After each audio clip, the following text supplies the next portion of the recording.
Hello friends, మనం మహాభారతం అరణ్య పర్వంలో మార్కండేయ మహర్షి ధర్మరాజుకు చెప్పిన కొన్ని వృత్తాంతాల గురించి చూద్దాం. అప్పుడు ధర్మనందనుడు మార్కండేయుని చూచి, మహాత్మా, మీరు ఆనతిచ్చిన ప్రకారం నేను లోభము మాత్సర్యము లేకుండా ప్రవర్తిస్తాను, ధర్మం ఆచరిస్తాను. తమరు నాకు బ్రాహ్మణ ప్రభావం గురించి చెప్పండి అని ప్రార్థించాడు. మార్కండేయ మహర్షి ధర్మరాజునికి ఈ విధంగా చెప్పసాగాడు. పూర్వకాలంలో పరీక్షిత్తు అనే రాజు అయోధ్యను పరిపాలిస్తుండేవాడు. అతను ఒకరోజు వేటకు వెళ్ళాడు. అడవిలో ఆ రాజు ఒక అందగత్తెను చూచాడు. ఆమెను మోహించాడు. ఓ సుందరి, నీవు ఎవరు? ఈ అడవిలో ఒంటరిగా ఎందుకు తిరుగుతున్నావు అని అడిగాడు. దానికి ఆ యువతి, ఓ రాజా, నేను అవివాహితను, తగిన వరుని కొరకు వెతుకుతున్నాను అని చెప్పింది. ఆ రాజు తనను పెళ్లి చేసుకోమని అడిగాడు. ఆమె అంగీకరించింది. కానీ తనను ఎప్పుడూ జల విహారానికి తీసుకొని వెళ్ళవద్దని కోరింది. ఇద్దరూ పెళ్లి చేసుకున్నారు. ఆమెను రాజధానికి తీసుకొని వచ్చాడు పరీక్షిత్తు.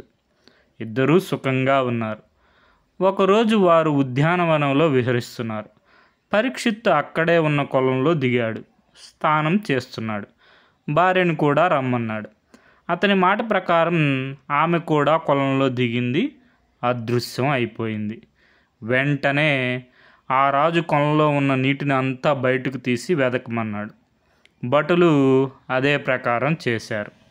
కొలను అడుగున అసంఖ్యాకంగా కప్పలు ఉన్నాయి. ఆ కప్పలే తన భార్యను మాయం చేసి ఉంటాయని తలచాడు. వెంటనే లోకంలో ఉన్న కప్పలనన్నిటినీ నాశనం చేయమని ఆజ్ఞాపించాడు. ఆ ప్రకారంగా కప్పలనన్నిటినీ వెతికి నాశనం చేస్తున్నారు. అది చూచి ఆ కప్పల నాయకుడు ఒక మహర్షి రూపంలో ఆ రాజు దగ్గరికి వచ్చాడు. కప్పలను చంపవద్దని అర్థించాడు. అవి నా ప్రేయసిని మింగేశాయి, అందుకే చంపుతున్నాను అన్నాడు ఆ రాజు. మహారాజా, నేను కప్పల దొరను. ఆమె ఎవరో కాదు, నా కూతురు. నీ వలే చాలామందిని మోసగించింది అని చెప్పాడు. అయితే ఆమెను తెచ్చి నాకు అప్పగించు అని అన్నాడు రాజు. ఆ కప్పల దొర తన కూతురును అక్కడికి పిలిపించాడు. నీవు చాలామంది రాజులను ఇలాగే మోసం చేశావు, కాబట్టి నీకు పుట్టే బిడ్డలు చెడ్డవారు, మోసగాళ్ళు అవుతారని శపించాడు. తరువాత పరీక్షిత్తుకు ఆమె వలన శాలుడు, నలుడు, వలుడు అనే 3 కుమారులు జన్మించారు. తరువాత ఆ రాజు శాలునికి రాజ్యం అప్పగించి తపోవనానికి వెళ్ళాడు. ఒకరోజు శాలుడు వేటకు వెళ్ళాడు. ఒక మృగం అతని బాణం దెబ్బతిని తప్పించుకొని పారిపోయింది. దానిని వెంటాడమన్నాడు రాజు. అప్పుడు రథసారథి, రాజా, ఆ మృగం చాలా వేగంతో పరిగెత్తింది. మనం ఎంత వేగంతో రథం నడిపినా దాన్ని చేరలేము. మన గుర్రాలు వామ్య జాతికి చెందినవి అయితేనే మనం ఆ మృగాన్ని పట్టుకోగలం. ఆ వామ్య జాతి గుర్రాలు వామదేవుడు అనే మహర్షి దగ్గర ఉన్నాయి అని అన్నాడు. వెంటనే ఆ రాజు వామదేవుని వద్దకు వెళ్ళాడు. మునీంద్ర, నేను ఒక మృగాన్ని కొట్టాను, అది తప్పించుకొని పారిపోయింది. ఆ మృగాన్ని పట్టుకోవడానికి నీ అశ్వములు ఇమ్ము అని అడిగాడు. రాజా, ఆ గుర్రాలను నీవు తీసుకొని పొమ్ము, కానీ నీ పని కాగానే నాకు తెచ్చి ఇమ్ము అని చెప్పాడు వామన మునీంద్రుడు. అలాగే అని ఆ రాజు అశ్వములు తీసుకొని వెళ్ళాడు. ఆ మృగాన్ని వేటాడి చంపి తిరిగి తన రాజధానికి వెళ్ళాడు. ఇంత వేగం కల గుర్రాలు రాజుల వద్ద ఉండాలి, కానీ ఆ ముని వద్ద ఎందుకు అని ఆ గుర్రాలను తన వద్దనే ఉంచుకున్నాడు. ఎన్నాళ్లకు రాజు తన గుర్రాలను తిరిగి ఇవ్వకపోవడంతో వామదేవుడు తన శిష్యుడు ఆత్రేయుణ్ణి రాజు వద్దకు పంపాడు. గుర్రాలను తీసుకొని రమ్మన్నాడు. ఆత్రేయుడు రాజు వద్దకు వెళ్ళి, రాజా, మీరు మా గురువు గారు వామదేవులు వారి వద్ద అశ్వములు తీసుకున్నారు, వాటిని తిరిగి ఇవ్వలేదు. వాటిని స్నేహపూర్వకంగా తమరు నాకు ఇస్తే నేను తీసుకొని వెళ్తాను అని అడిగాడు. దానికి రాజు కోపించాడు. ఏమి, ఆయన పంపడం, నీవు రావడం బాగుంది, వెళ్ళు అని అన్నాడు. ఆత్రేయుడు తిరిగి వెళ్ళి వామదేవునికి విషయం చెప్పాడు. వామదేవుడు కోపంతో రాజు వద్దకు వచ్చాడు. రాజా, ఇది నీకు తగదు. నా గుర్రాలు నాకు ఇమ్ము. నీ పని అయిపోయింది కదా. లోభంతో ఇతరుల సొమ్ము తీసుకొని వచ్చినా అప్పుగా తీసుకున్నవి ఎల్లకాలం ఉంచుకోవడం తగునా? అది ఇతరుల సొత్తు అపహరించడం కాదా? అట్టి పాపం చేసిన వారు నరకానికి పోతారు అని పలికాడు. దానికి శలుడు ఇలా అన్నాడు. అయ్యా, విప్రులకు అశ్వములు ఎందుకు? కావాలంటే 2 ఎద్దులు ఇస్తాను, తీసుకో. అవి నచ్చకపోతే కంచరగాడిదని ఇస్తాను, అంతేగాని గుర్రాలను ఇవ్వను. ఊరికే ఆశలు పెట్టుకోకు అని చెప్పాడు. రాజా, ఇవి ఏమి మాటలు? విప్రులు ధనం తీసుకోవడం ధర్మమా? దానికి బదులు వేరే ఇస్తాను అనడం ధర్మమా? ఇది పాపం కాదా అని అన్నాడు వామదేవుడు. శల్యుడికి కోపం వచ్చింది. భటులను పిలిచి ఆ బ్రాహ్మణుని బంధించి శూలాలతో పొడిచి చంపండి అని ఆజ్ఞాపించాడు. వామదేవునికి కోపం వచ్చింది. అతని ముఖం భీకరమైంది. అప్పుడు ఎందరో రాక్షసులు పుట్టుకొచ్చారు. వారి రాజును రాజభటులను చంపారు.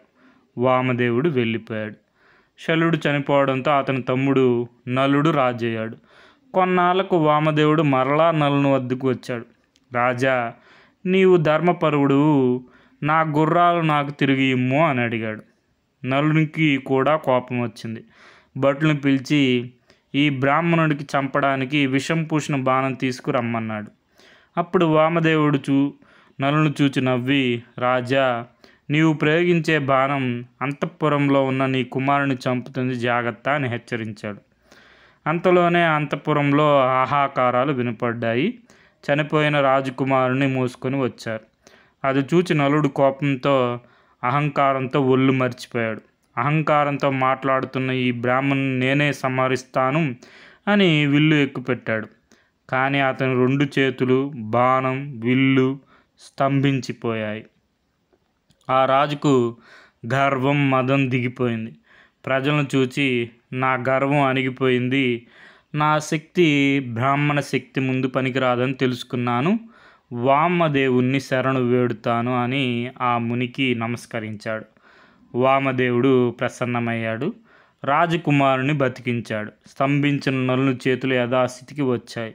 నలుడు గుర్రాలను తిరిగి వామదేవునికి సమర్పించాడు. ధర్మరాజా, బ్రాహ్మణ ప్రభావం అటువంటిది అని వివరించాడు మార్కండేయ మహర్షి. అప్పుడు ధర్మరాజు మార్కండేయ మహర్షిని చూచి, అయ్యా, మీరు చిరంజీవులు కదా, మీకన్నా వయసులో వృద్ధులైన వారు ఉన్నారా అని అడిగాడు. ధర్మజ, పూర్వం ఇంద్రధుమ్యుడు అనే రాజు ఉండేవాడు. అతను చేసిన పుణ్యం వలన చాలా కాలం పాటు స్వర్గ సుఖాలు అనుభవించాడు. పుణ్యం క్షీణించడం వలన అతని మరలా భూలోకానికి పొమ్మన్నారు దేవతలు. ఇంద్రధుమ్యుడు నా వద్దకు వచ్చి ఇలా అన్నాడు. మహర్షి, నేను ఇంద్రధుమ్యుడిని, నేను నీకు తెలుసునా అని అడిగాడు. అయ్యా, నీవు ఎవరో నాకు తెలియదు. హిమాలయ పర్వతాల్లో నివసించే ప్రవారకర్ణుడు అనే గుడ్లగోబ వయసులో నాకన్నా పెద్దది, దానిని అడుగుము అని చెప్పాను. ఇంద్రధుమ్యుడు నన్ను కూడా తనతో రమ్మన్నాడు. నేను వృద్ధాప్యంతో రాలేను అన్నాను. అతను ఒక గుర్రం రూపం ధరించి నన్ను మోసుకొని వెళ్ళాడు. ఆ గుడ్లగోబును కూడా అదే విధంగా అడిగాడు. ఆ గుడ్లగోబు కూడా, అయ్యా, నేను కూడా నిన్ను ఎరుంగను, కానీ ఇంద్రధుమ్యము అనే కులంలో నాడీ జంగుడు అనే కొంగ ఉన్నది, దానికి తెలిసి ఉంటుంది అని చెప్పింది. అప్పుడు ఇంద్రధుమ్యుడు నన్ను గుడ్లగోబును మోసుకొని నాడీ జంగుని వద్దకు వెళ్ళాడు. అతను కూడా తనను తెలుసా అని అడిగాడు. నేను కూడా నిన్ను ఎరుగుజాలను, నాకంటే చిరకాల జీవి అయిన కుపారుడు అనే తాబేలు ఉన్నది, దానికి తెలుసునేమో అడగండి అని చెప్పింది. అప్పుడు ఇంద్రద్యుమ్నుడు నన్ను, గుడ్లగూబను, కొంగను మోసుకొని తాబేలు వద్దకు వెళ్ళాడు. తాబేలును కూడా తనను తెలుసునా అని అడిగాడు. దానికి తాబేలు, అయ్యో, నేను ఎరుగపోవడం ఏమిటి? ఆయన మహాత్ముడు, గుణాత్ముడు. ఆయన నన్ను ఎన్నో ఆపదల నుండి కాపాడాడు. ఆయన ఎన్నో యజ్ఞాలు చేశాడు. బ్రాహ్మణులకు ఆవులను దానాలు చేశాడు. ఆయన దానాలు చేసిన ఆవుల గిట్టలు రాపిడితోనే ఈ మడుగు ఏర్పడింది అని చెప్పింది. తాబేలు చెప్పిన మాటలు విని దేవతలు విమానం తీసుకొని వచ్చారు.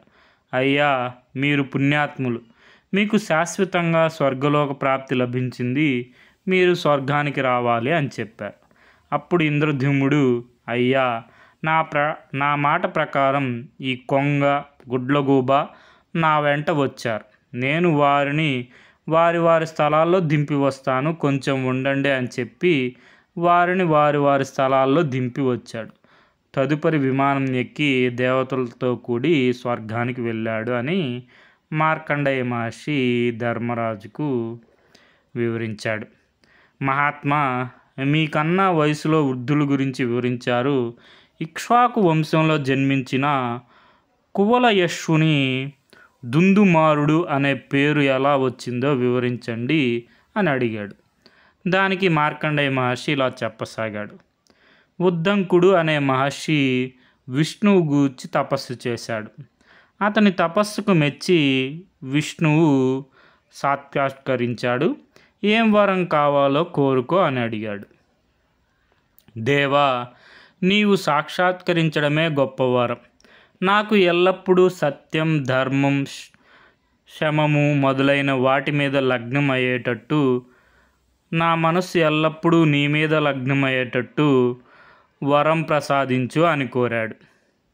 ఉద్దంక, నీకు పరమజ్ఞాన యోగం సిద్ధిస్తుంది. 3 లోకాలకు హితమైన కార్యకు ఒకటి నీ వలన సిద్ధిస్తుంది. దుందుడు అనే రాక్షసుడు లోకాలకు హాని కలిగిస్తున్నాడు. అతన్ని సంహరించడానికి నీవు బృహదస్వ కుమారుడైన కువలయస్సుని ఆయత్తం చేయాలి. ఆ రాజు నా చేత ప్రసాదింపబడిన యోగ బలం చేత, నీ యొక్క ప్రయత్నం చేత ఆ రాక్షసుని సంహరించడానికి సమర్థుడు. ఈ ప్రకారంగా లోకాలన్నీ సంతోషిస్తాయి అని చెప్పి విష్ణుదేవుడు మాయమయ్యాడు. ఉద్దంకుడు తన తపస్సును కొనసాగించాడు. ధర్మజ, కువలయశ్వుడు ఇక్ష్వాకు వంశంలో జన్మించాడు. ఇక్ష్వాకువు గొప్ప రాజు. అతని వంశవృక్షం ఈ విధంగా ఉంది. ఇక్ష్వాకుని కొడుకు అననేయుడు, అతని కొడుకు పృథుడు, అతని కొడుకు విశ్వగుడు, విశ్వగుని కొడుకు ఆర్ధుడు, ఆర్ధుని కొడుకు యవనస్వుడు, అతని కొడుకు శ్రావస్తుడు, అతని కొడుకు బృహదస్సుడు, ఆ బృహదస్సుని కొడుకే కువలయస్సుడు. కువలయస్సునికి 21,000 మంది కొడుకులు పుట్టారు. అందరూ మహాబలవంతులు, అస్త్రవిద్యలో ఆరితేరిన వారు. బృహదస్సుడు కువలయస్సునకు రాజ్యం అప్పగించి తపోవనాలకు పోవడానికి నిశ్చయించుకున్నాడు. ఈ విషయం తెలుసుకొని ఉద్దంకుడు బృహదస్సుని వద్దకు వచ్చాడు. రాజా, నీవు అడవులకు పోయి తపస్సు చేస్తే పుణ్యం వస్తుందా? ఇక్కడే ఉండి రాజ్యపాలన చేస్తూ ప్రజలను రక్షించు. అప్పుడు సాధువులైన మాలాంటి వారికి రక్షణ ఉంటుంది. ఇది కూడా నీ కర్తవ్యమే కదా. పూర్వకాలంలో మధుకైటభులు అనే రాక్షసులు ఉండేవారు. వారి కుమారుడు దుందుడు అనేవాడు ఉన్నాడు.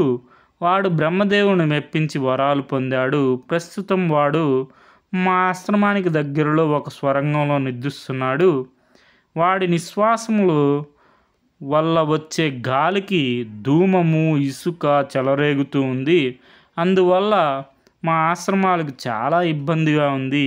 కాబట్టి నీవు ఆ దుర్మార్గుని సంహరించి మా ఆశ్రమాలకు రక్షణ కల్పించాలి. అదీ కాక దుందుడుకి సంహరించడానికి తన శక్తిని అందిస్తానని మహావిష్ణువు కూడా చెప్పాడు. అందుకని మీరు ఆ రాక్షసుని సంహరించి తరువాత తపోవనాలకు వెళ్ళవచ్చు అని కోరాడు.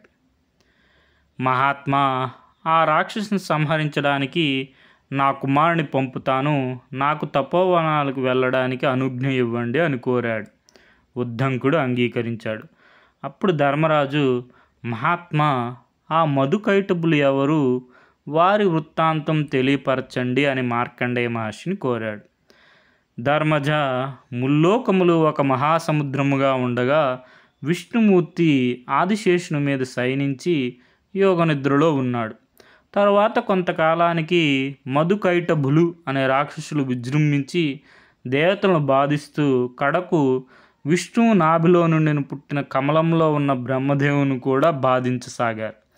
బ్రహ్మదేవుడు పెద్ద పెట్టున ఆక్రందన చేశాడు. అప్పుడే విష్ణువు యోగనిద్ర నుండి మేల్కొన్నాడు.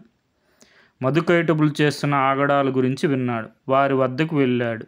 మధుకైటబులారా, మీ బలానికి శౌర్యానికి సంతోషించాను, మీకు ఏం వరం కావాలో కోరుకోండి అని అడిగాడు. దానికి వారు నవ్వి, మేమే నీకు వరాలు ఇస్తాం, కోరుకో అని గర్వంతో అన్నారు.